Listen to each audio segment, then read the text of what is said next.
یہ آراف والوں کا حال ہے، اور وہ ان کو دیکھیں گے، جنت والوں کو بھی اور دوزخ والوں کو بھی۔ ونادا اصحاب النار اصحاب الجنہ، اور دوزخی جنتیوں کو دیکھیں گے تو پکاریں گے ان کو۔ دوزخ نیچے ہے، جنت اور نہیں بول رہے ہو اوپر ہے، ساتوں آسمان سے اوپر، وہ نیچے سے جہنمی جنتیوں کو پکاریں گے۔ قرآن بتاتا ہے جنتی دوزخیوں کی آواز کو سن لیں گے۔ یہ بہت لمبا فیصلہ ہے۔ وہ 7 آسمان، ایک آسمان اتنا موٹا کہ 500 سال کی مسافت، پھر اس میں اتنا خلا، پھر 7 آسمان اتنا خلا، پھر زمین کے نیچے جہنم، اور آسمان کی بلندیوں سے اوپر جنت ہے، اور جہنمی دوزخی جنتیوں کو پکاریں گے۔ ونادا اصحاب النار اصحاب الجنہ، جنتیوں کو دوزخی پکاریں گے۔ معلوم ہوتا ہے دوزخی اگر جنتیوں کو پکار سکتے ہیں تو امتی مصطفیٰ کو پکار سکتے ہیں، امتی نبیوں کو پکار سکتے ہیں۔ اگر دوزخی پکاریں دور سے جنت والوں کو تو نہ شرک بنے، نہ گناہ ان کو ہو، اور نہ کوئی اللہ کریم اس بات پہ ناراض ہو۔ نہیں، اگر جنتی پکار سکتے ہیں تو اہل ایمان محمد عربی کو بھی پکار سکتے ہیں۔ اچھا، پکار ہے کیا؟ حضرت عبداللہ بن مسعود نے حضرت عبداللہ بن عباس نے بتایا کہ یہ پکار ہے، ان افیدوا علینا من الماء۔ اچھا، جہنم میں ایک تو عذاب یہ ہے کہ آگ کا عذاب، مختلف قسم کے عذاب ہو گئے۔ آگ کے عذاب کے ساتھ ساتھ جو اس سے تکڑا عذاب ہے نا، سخت، وہ ہے پیاس کا عذاب۔ انہیں پیاس میں مبتلا کر دیا جائے گا۔ اب ہیں دوزخ میں، جل رہے ہیں، اور انہیں عذاب آگ کا ہو رہا ہے۔ اس کے ساتھ ساتھ قرآن شریف بتاتا ہے انہیں شدت پیاس محسوس ہو، شدت کی پیاس، اتنی پیاس کہ 40 سال تک وہ پیاسے رہیں گے۔ اب جو ایک دن کا پیاسا ہو اس کو پانی نظر آ جائے تو اس کا حال کیا ہوتا ہے؟ اب قرآن بتاتا ہے جہنمی جہنم میں جلتے ہوئے پیاس کی شدت میں دیکھیں گے یوں جنت والوں کو، اور جہنم میں جلتے جلتے ان کو جنت نظر آئے گی، اور جنت کی دیواروں سے پار ان کی نگاہیں جائیں گی، اور جنتیوں کو ٹھنڈے مشروب پیتے ہوئے دیکھیں گے۔ ان کے پاس اللہ کی دی ہوئی طرح طرح کی نعمتیں ان کے پاس ہوں گی، وہ ہوں گے دوزخ میں اور دیکھیں گے جنت میں۔ قرآن شریف بتا ان افیدوا علینا من الماء او مما رزقکم اللہ، وہ کہیں گے اڈیل دو، تھوڑا جہا ات تو پانی روڑو، ہیں جی ہماری طرف، ہم نیچے ہیں تم اوپر ہو، کچھ تھوڑا سا پانی ہمیں بھی اڈیل دو۔ اگر پانی نہیں نہ اڈیلتے تو چلو مما رزقکم اللہ، جو اللہ نے تمہیں رزق دیا ہوا ہے نا جنت میں، نعمت جنت کی تمہارے آگے فرشتے تشتوں میں رکھ کے سامنے موجود ہیں، اور وہ تمہارے سامنے رزق ہے، اس میں تھوڑا سا دے دو، پانی دے دو، یا وہ رزق دے دو جو تمہارے سامنے ہے، پھل ہے، آم ہے، یہ کیا کیا خرمانیاں ہیں، مختلف قسم کے جتنے بھی پھل ہیں، یہ دیکھیں گے دوزخی جنتیوں کے آگے۔ اور جنتی اس وقت قرآن شریف نے بتایا کہ اہل ایمان کافروں پہ نرم نہیں ہوں گے، یہ اس وقت دو ٹوک جواب دے گئے۔ آج نرم گوشے اور نرم رویے رکھے جاتے ہیں، جی کی کریے گواڈی ہے نا، ہم سایہ ہے مرزائی، بے دین ہماری گلی میں رہتا ہے، چلو جی ان کی کریے، آخر محلے چلانے آ کچھ تے کرن دیو، نہ دعا ہی تے منگن دیو۔ میں آخیا ہے حال سن لو نا قرآن شریف کا، یہ دعا نہیں مانگی، پانی مانگا ہے، دعا جنازے کا سوال نہیں کیا، پھل مانگا ہے۔ میں کچھ کہہ رہا ہوں، وہ نہیں جی میرے زہی رہندا ہے گلی بیچتے مر گیا تھے، مولوی صاحب اے ہاتھ تھوڑا رکھا جنازہ تے پڑھ لئیے کی ہے رجے، میں آخر آ رہا جائے کہ نہیں ایتھو سن آیت نمبر 48 سورہ اعراف کی فرمایا اہل ایمان مومن جنت میں ہوں گے اور ان سے مانگا جائے گا پانی، ان سے مانگا جائے گا پھل، تو وہ کیا کہیں گے؟ قرآن شریف نے کہا قالوا ان اللہ حرمہما، وہ کہیں گے اللہ نے تم پر حرام کر دیا ہے۔ اے اولی سبحان اللہ کا کوئی مطلب اور بھی ہے تو سمجھ نہیں آ رہی، میں جی بات کر رہا ہوں۔ وہ جنتی جنت میں بولیں گے، اس وقت مسئلہ بتائیں گے کہ یہ تمہیں پانی نہیں دیا جائے گا، یہ تمہارے لیے ہے ہی نہیں، یہ جنت کی نعمتیں تمہیں نہیں دی جائیں گی، تمہارے لیے نہیں۔ کیوں؟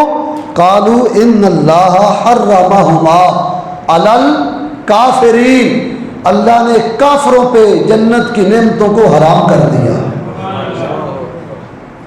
اچھا جی، جنت کی نعمت ہے پانی، جنت کی نعمت ہے پھل، اور جنت کی نعمت ہے دعائے مغفرت۔ اور ہی بولے ہو، یہ جنت کی نعمت ہے، مغفرت کی سوال کرنا، دعائے مغفرت، یہ جنتی تحفہ ہے اہل ایمان۔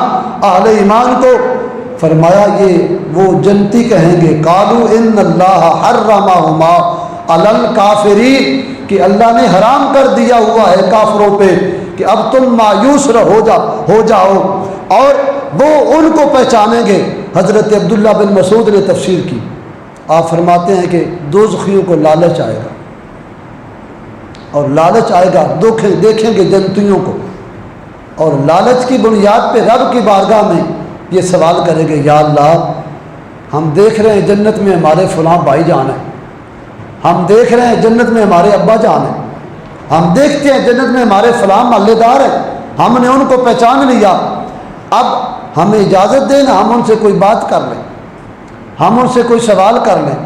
رب تعالیٰ اجازت دے گا، اور رب تعالیٰ کی یہ اجازت دینا ان کی خوش نصیبی کے لیے نہیں، ان کی ذلت کے لیے ہے کہ تم کرو سوال ان سے، پھر دیکھو میرے بندے تمہیں جواب کیسا دیتے ہیں۔ یعنی ایک بندے کے پاس سب کچھ ہو اور ایک کے پاس کچھ نہ ہو، کوئی تیسرا بندہ کہے اچھا جی مانگ لو اس سے، تو وہ تو بڑی امید سے مانگے گا نا کہ یہ بڑا سخی ہے جس کے پاس پانی بھی، اور پھر پانی مول بھی نہیں لیا، ٹکٹ بھی کوئی نہیں پانی پہ، ہیں جی فروٹ تے پیسے بھی کوئی نہیں بھرے، جنت کا مفت کا فروٹ سامنے ہے، اور وہ کریں گے سوال۔ حضرت عبداللہ بن مسعود نے بتایا کہ وہ سوال کریں گے، اور وہ تو پہچان رہے ہوں گے اپنے ابے کو، وہ پہچان رہے ہوں گے اپنے بھائی کو، اور وہ آگے سے پوچھیں گے کون ہو تم؟ ہم سے پانی مانگنے والے کون ہو تم؟ وہ کہیں گے ہم فلاں ہیں نا، ہمیں دیکھو نا، ہمیں پہچانو، ہماری یہ بات تمہیں نہیں معلوم ہو رہی، ہم فلاں ہیں۔ تو وہ کہیں گے ہم نے تمہیں نہیں پہچانا۔ حضرت عبداللہ بن مسعود کہتے ہیں وہ کہیں گے اس لیے تجھے نہیں پہچانا تمہیں کہ تم جہنم میں ہو، اور جہنم کی آگ نے تمہارے چہرے کو سیاہ کر دیا، تمہارے چہرے کالے ہو چکے ہیں، اور اس چہرے کی سیاہی کی وجہ سے ہم تمہیں نہیں پہچان رہے۔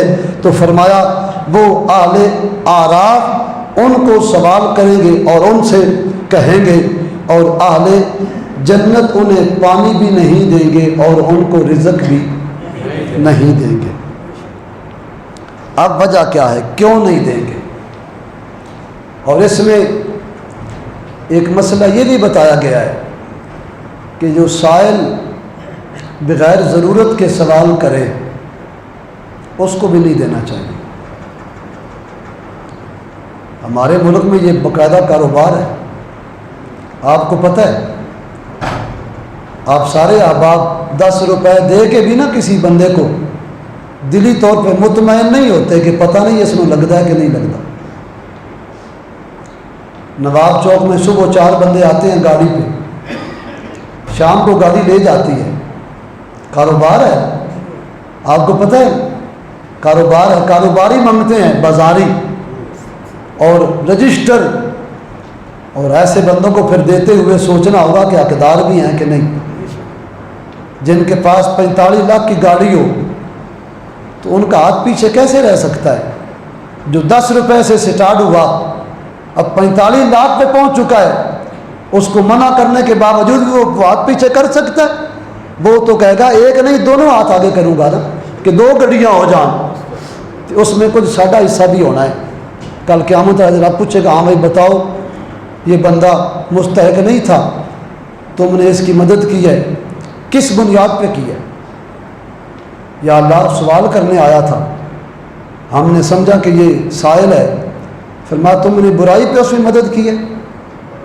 غور کرو، یہ منگنا بغیر وجہ ضرورت کے برائی ہے، اور جس نے مدد کی دیے 10 روپیے، اور ہم نے ٹھیپے بنا کے رکھے ہوتے، چلو جڑا آیا 1 روپیہ دیو، 5 روپیہ دیو، جان چھڑاؤ جی، وہ 5 تو دیے، تجھے یہ معلوم نہیں کہ وہ 5 میں عادت کتنی ڈل گئی۔ وہ بچہ نوجوان تھا جو اوائل عمر میں قدم رکھ رہا تھا، اس کو 10 روپے ایک دن دیے، اگلے دن 20 دے دیے، اس کو تو پتہ چل گیا کہ یہ کام آسان ہے، وہ ایک برے طریقے پہ چل نکلا، اور جس نے اس کی مدد کی ہے کل قیامت کے دن اللہ کے حضور مجرم کے کٹارے میں ٹھہرا جائے۔ دین لگیا ذرا حساب کر لو۔ آگے فرمایا الذین اتخذوا دینہم لہوا ولعبا وغرتہم الحیاۃ الدنیا فالیوم ننساہم کما نسوا لقاء یومکم ھذا، کہ وہ قیامت کے دن اللہ کریم فرمائے گا وہ ہمارے دین سے ٹھٹھا کرتے تھے، اور ہمارے ساتھ کیے ہوئے جو وعدے تھے ان کو وہ بھلائے ہوئے تھے۔ جب انہوں نے ہمارے وعدوں کو بھلا دیا، ہمارے دین کے ساتھ ٹھٹھا کیا، اللہ فرماتا ہے ہم نے پھر ان کو چھوڑ دی، وہ قیامت کے دن پھر انہیں رسوائی اور ذلت ان کا مقدر بنا دیا جائے گا۔ وما كانوا بآیاتنا یجحدون، جیسے انہوں نے ہماری آیتوں سے انکار کیا، آج ہم نے ان کو چھوڑ دیا ہے، ہماری رحمت نے ان کی طرف سے منہ موڑ لیا ہے، اور جس سے اللہ کی رحمت منہ موڑ لے وہ کسی میدان میں کامیاب آخلا ہو سکتا ہے۔ ہم نے تو قرآن شریف سے یہی پڑھا کہ نہیں ہو سکتا، کامیاب وہی ہے جس کو اللہ کی رحمت کا سہارا ہو۔